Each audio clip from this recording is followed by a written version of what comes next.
Immaculate Conception. We've all heard that term, where Jesus was born from the Virgin Mary. But what if there's more to the story than we traditionally are taught and we, take for granted? Did this virgin woman actually conceive the Son of Man and give birth to Jesus? Or are there some other perspectives we can look at, both from the culture of the Essenes, the people that Mother Mary was a part of, and also if we start to look into the scriptures and look at the actual original translations from Aramaic and Greek, maybe there's something else we can discover there. So as we start to peer into this story, let us for a moment suspend our kind of notions that she was a virgin, and let's look into what are some other ways that we can actually look at Immaculate Conception and perhaps even bring this idea of Immaculate Conception into our lives, especially if we're planning on having children in the future. So, if Virgin Mary, if she wasn't a virgin, then what are they talking about when they're explaining this virgin birth? And so when we go back in time and we look at the Bible, so many of us think that the Bible is just one story where all the different parts of it agree and it's just one continuous narrative. But unfortunately for a lot of biblical scholars and people who put so much emphasis in the Bible as is, the Bible is actually broken up into different gospels written by supposedly different authors. But the fun part about looking into the Bible is we see not all of the Gospels agree with one another. In fact, so many of the Gospels seem to contradict one another. So there really is no continuity. There really isn't one agreed upon version of the Bible and the Bible story. So this is where we can have a lot of fun, where we can look at kind of individual Gospels for different perspectives, which then ultimately allows us to move into what feels true for us. And that's one of the best parts about exploring things like Immaculate Conception or any kind of biblical idea, is that the most important thing is that you find the truth that's resonant for you. So if things that I say today resonate with you, amazing, but also if they might not resonate, that's okay as well. But the Immaculate Conception for me is such an exciting area to look into, especially because I plan on having children in this lifetime, and it gives me kind of more ideas and things to look at. So, if we look at the different Gospels, not all of them actually say that the Virgin Mary was a virgin. And in fact, the word in which that got translated as virgin comes from the Hebrew word alma. And what's interesting is that when that was then translated into virgin, it took on a slightly different meaning, because if it was meant as an actual physical version, as if the virgin, like the hymen itself, was still intact, it would have been Virgo intactico, essentially. It means that the hymen was still intact.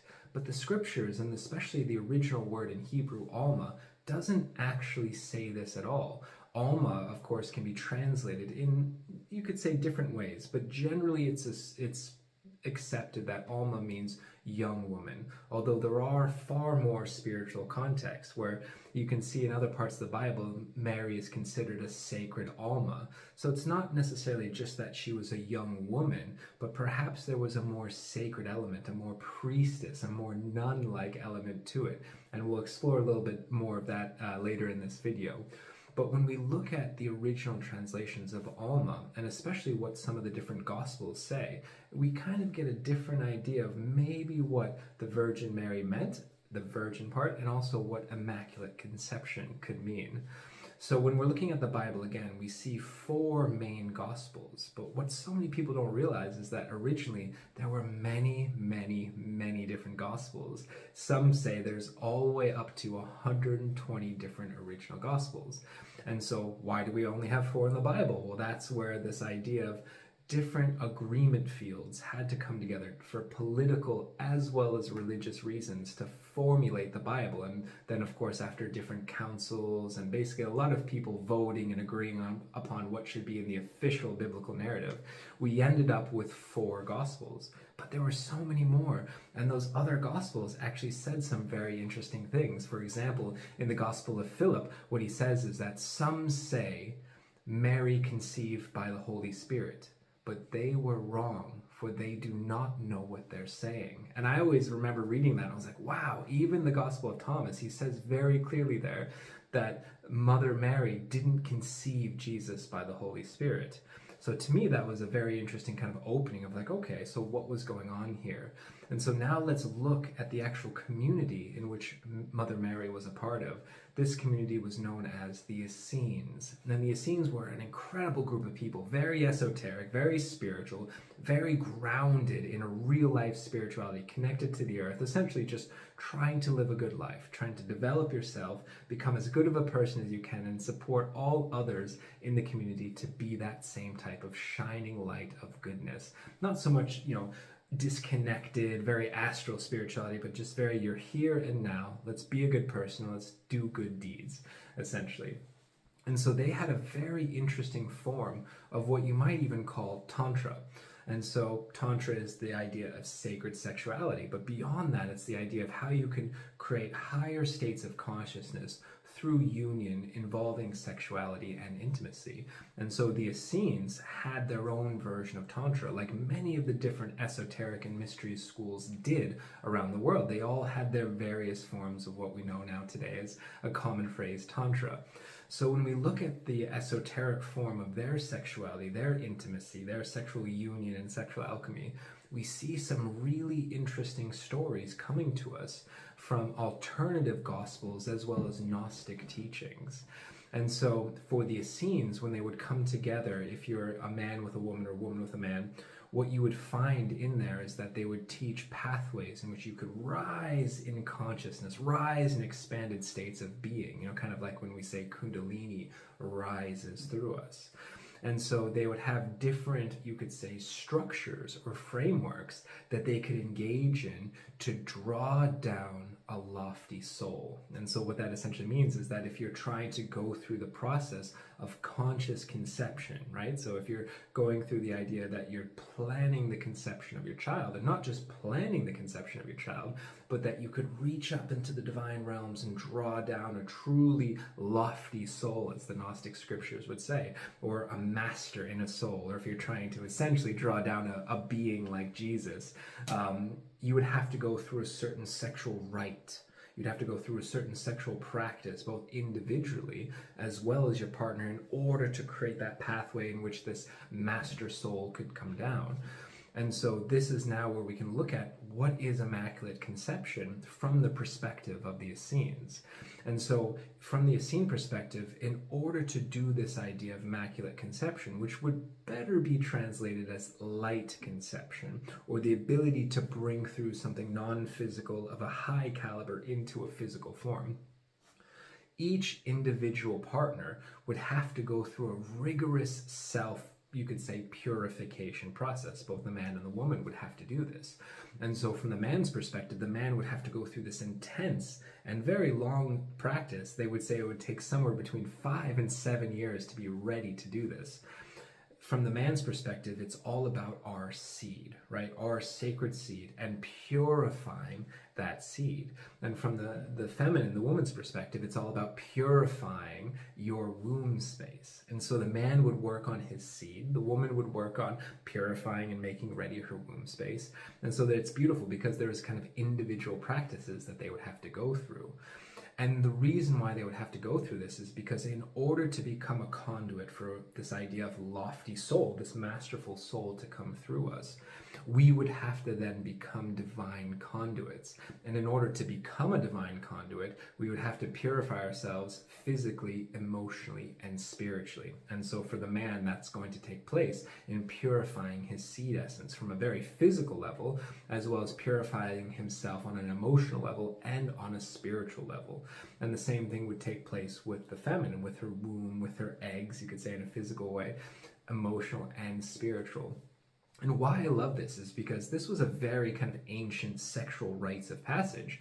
But when we look at today's world, and especially modern science, biologically speaking, we see now that we can actually pass forward traumas, kind of emotional traumas. It's called epigenetics, where we can pass forward information, things that have occurred and happened to us in our life. We can pass that forward genetically, so that oftentimes traits that a parent has these traits can be given genetically to our offspring. And that to me shows such a validation of these ancient practices, because what the Essenes were doing were certainly agreeing with the biological aspect. We have to purify ourselves so that we are not passing forward these physicalized traumas or ways of being, essentially the things that we've experienced. But also it's important to purify ourselves emotionally, and even more so to purify ourselves spiritually. So the idea of like karmas or energetic attachments, however you want to see that from a spiritual perspective, we also pass these things forward, at least from these ancient traditions. They say we would pass forward our idea of like karma and spiritual connection, all these kind of things. These would also be passed forward to our children.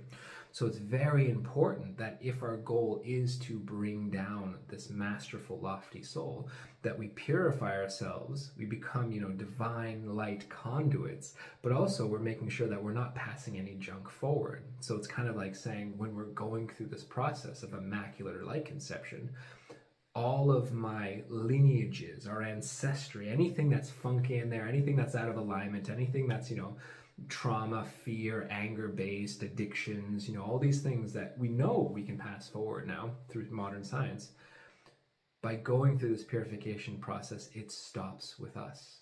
So not only are we becoming as pure vessels as we can, but we're also making sure that we're not passing anything forward to our future children, which in my perspective is one of the greatest gifts we can give our children. What is it? The idea that they don't have to clean up our messes, right? That they literally are blessed with the most beautiful gift they can have as newborns is a blank slate, is, whatever their life needs to be, it will be unencumbered or unaffected from the things that we as parents might pass down to them physically, genetically, emotionally, or spiritually. And so the Essenes would go through this long cultivation process, both the man and the woman, so that they could really step into their pure vessel, light-filled state. And then when they would come together, there's different ways in which they could conceive children. And it's truly amazing what they would teach. Of course, there is the traditional way where there would be physical intimacy, there'd be physical lovemaking, physical intercourse, and the egg would become fertilized by the man's sperm. And because of all the purification work they did, they would conceive a child there. Now, where things get really interesting and something to consider is that that wasn't the ultimate way in which a child could be conceived. Is that the highest form of sexual alchemy, sexual intimacy, sexual conception that could occur is through non-physical lovemaking. And I know that might be beyond most people's, accepted paradigm of what's possible, but what's truly fascinating about this is that the Essenes in their community weren't the only ones that believed this was possible. In fact, if we look at many of the world's great ancient mystery schools, they all said that this was, in essence, possible. So this is where the true secret of Immaculate Conception kind of merges with the idea of the virginal birth of the Holy Spirit. So we're seeing that what can happen is that if you've refined yourself enough, if you've expanded yourself enough, if you've become illuminated enough, pure enough, truly a divine vessel, and your partner has done the same thing, the Essenes would teach this method of sexual alchemy where you could make love to your partner. You could have sexual intercourse with your partner, but non-physical sexual intercourse. And then through that non-physical, highly energetic, deeply mystical and magical lovemaking, you could still conceive a child. You literally still could conceive a physicalized child through non-physical lovemaking because of your connection to spirit, because of the vessel you were become. And in essence, because this lofty soul that you're drawing down is such a refined being, from their perspective, it was like a truly subtle, energetic, luminous being. It required this subtlety and this mastery and this sense of embodied light in the parents in order for this soul to come down. And so when we look at this sense of esoteric lovemaking, this sexual alchemy that they practiced, we can see now why trying to transmit and trying to understand and explain this idea of Immaculate Conception would have been very, difficult to do. But look at the time in which this type of teaching and this type of revelation would have been explained, where there was a complete suppression of sexuality, especially anything sexual to do with women was very suppressed. But anything that might be outside the bounds of traditional political and state government oriented ideas, right, a current paradigm of the time, this would have been well outside that. And also these sexual rites and teachings were also very secretive. This wasn't something that would have just been available to anyone at the time. So we're looking at, sort of a corruption and a suppression from political and government institutions, largely the Romans at the time, as well as kind of the Jewish state. And then you're also looking at the idea that so many of these esoteric teachings in these mystery schools were not open and available to the public, and they needed to be, in many ways, kind of kept secret, because you had to go through the process to become worthy in order to do these practices. So there was a lot going on at the time, and there was so much more behind the story than simply saying, okay, this virgin mother conceived a child by God and there was Jesus. But it also wasn't too far off from what they really were talking about when we go through these ecstatic, highly subtle, deeply expanded, luminous states of sexual alchemy with a partner. And in those states, if you've experienced any of those states, some truly incredible things become possible. And they are transformative, they are expansive. But what if, just what if, all these stories about immaculate light conception could be possible? Maybe it was. And this is, in essence, what the idea of the esoteric Immaculate Conception was really all about. You can conceive a child non-physically.